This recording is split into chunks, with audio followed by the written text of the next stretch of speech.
Hello ka-fasting! For today's video ay babalik na naman po kami ng check-up ni Fudang.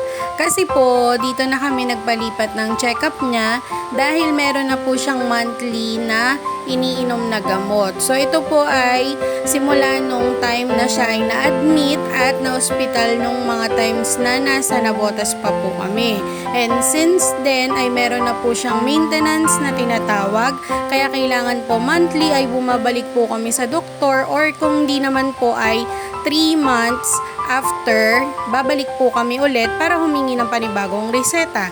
So today po ay balik namin kay Doc Rangel. Dito lang naman din po ito sa Aguilar. And napakalapit lang po sa bahay. So kaming dalawa na lang po ni Papa ang bumalik at nagpunta sa schedule niya. So ayan, nandito na po kami kay Doc Rangel. Yan, dyan po siya. Isa po siyang heart and cardiologist na doktor. So sa kanya po talaga lumalapit karamihan ng mga merong problema sa diabetes and heart problem. So ganon. So dito pa rin po yan sa Aguilar. Then yan, sine-check up na po si Papa. And chismis po sila kung ano po yung mga ganap sa buhay at kung ano yung nararamdaman syempre ni Papa. At yun na nga, natapos na po kami sa damukal na gamot na naman.